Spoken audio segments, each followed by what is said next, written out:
Today is the feast of Pentecost. Our gospel text is John chapter 20, verses 19 through 23.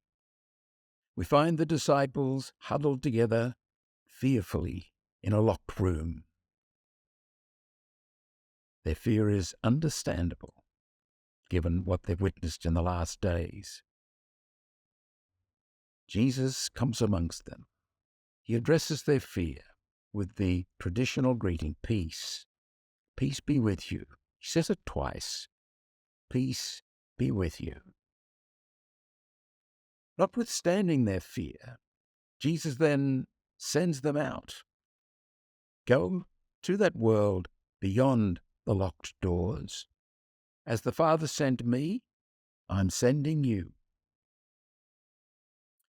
Now, he doesn't just send them out without adding anything or reassuring them.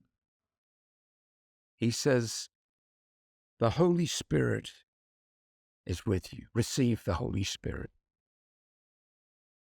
Now, this would have, I suggest, evoked memories, good memories, encouraging memories from the disciples. Recall some of the words Jesus has spoken to them. I'll ask the Father, and he will give you another advocate to be with you forever. He abides with you, and he will be in you. I'll not leave you orphaned. Because I live, you will live. On that day you will know that I am in my Father, and you in me, and I in you. Beautiful, reassuring words. It doesn't take away the danger beyond those locked doors, but it reminds the disciples who they are and what their task is, and who goes with them, and who lives in them and with them and through them. Now, this scenario could very easily apply to us. Have you ever met anybody who's never known fear? I would suggest that all of us have some locked rooms in our lives. Something we'd rather not look at ourselves. We'd rather others not look at it. We're afraid.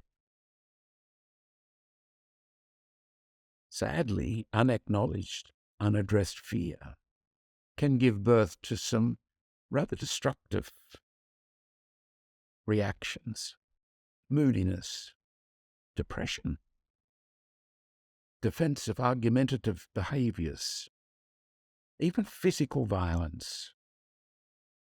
It's as well for us to address the truth of our fears, of our locked rooms.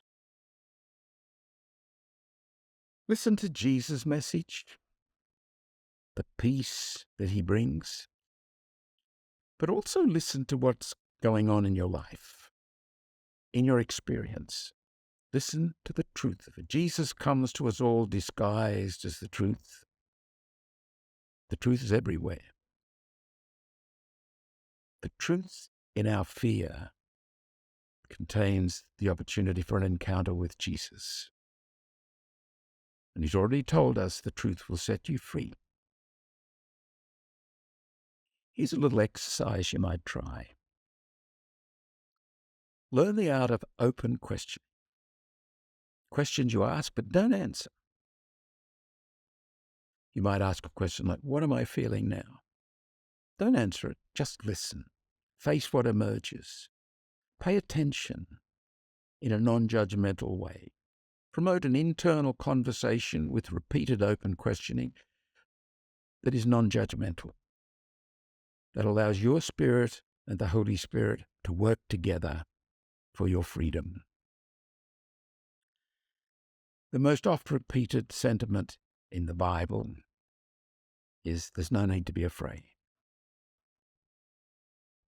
There's a certain logic about that when we understand divine revelation, especially what is revealed to us in Jesus.